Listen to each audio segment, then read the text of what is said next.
Tesla va mal, voire très mal. Et pour sauver la marque, la Maison-Blanche est prête à toutes les outrances. When I looked at those showrooms burning and those cars, not one or two, like 7, 8, 10 burning, exploding all over the place, these are terrorists. Mais pour savoir comment en est-on arrivé là, il faut revenir un peu en arrière.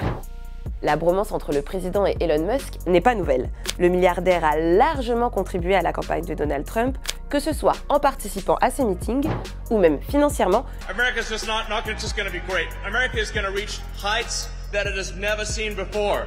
The future is going to be amazing.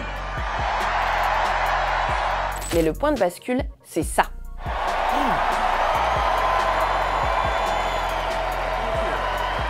My heart goes out to you. Si Elon Musk a toujours nié avoir fait un salut nazi, pour d'autres, ça ne fait aucun doute. D'autant plus qu'Elon Musk ne cache pas son soutien à l'extrême droite en Europe, et en particulier à l'AfD en Allemagne. Puis l'arrivée du milliardaire à la tête du DOGE, le département de l'efficacité gouvernementale, a été très critiquée. Il s'attelle depuis au démantèlement d'agences gouvernementales et ordonne le limogeage de dizaines de milliers de fonctionnaires, alors que ce n'est censé être qu'un organe consultatif de la Maison-Blanche. Pour protester contre cette prise de pouvoir de l'homme le plus riche du monde, le mouvement Tesla Takedown s'organise. Des rassemblements se multiplient devant les concessionnaires Tesla et les manifestants appellent au boycott. Certains vont même encore plus loin puisque des voitures Tesla ont été vandalisées, voire même brûlées en France comme aux États-Unis. Alors, pourquoi s'attaquer à Tesla parmi toutes les entreprises que possède Elon Musk? Eh bien, c'est parce que c'est celle qui contribue le plus à sa fortune. Et tout ça n'arrange rien à l'image de la marque dont les ventes sont en chute libre et le cours de la bourse aussi.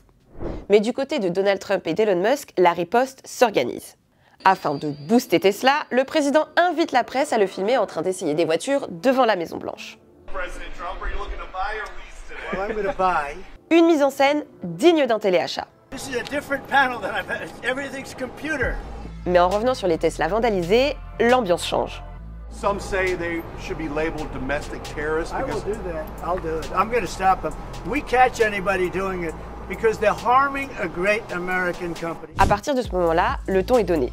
Ceux qui s'en prennent aux voitures Tesla ne commettent pas des actes de vandalisme, c'est du terrorisme d'intérieur. These are terrorists. You didn't have that on January 6th, I can tell you. Pourtant, l'attaque du Capitole avait fait 5 morts et 140 blessés, autant dire que c'est incomparable avec quelques voitures brûlées. Le ministère de la Justice n'est pas en reste, puisqu'il a annoncé qu'il allait punir sévèrement les auteurs d'actes de vandalisme qui risquent jusqu'à 20 ans de prison. Quant à Elon Musk, il joue les victimes éplorées et verse même dans le complotisme. Tesla is a peaceful company. We've never done anything harmful. I've never done anything harmful. I've only done productive things. I think there are larger forces at work as well. I mean, I don't know who's funding it and who's coordinating it, because this is crazy. I've never seen anything like this. Pourtant, les autorités n'ont trouvé aucune preuve permettant d'affirmer que ces actes de vandalisme ont été coordonnés. Ce qui est coordonné en revanche, c'est la défense tous azimuts de Tesla. Trump au téléachat, le ministère de la Justice à la répression et Elon Musk en victime.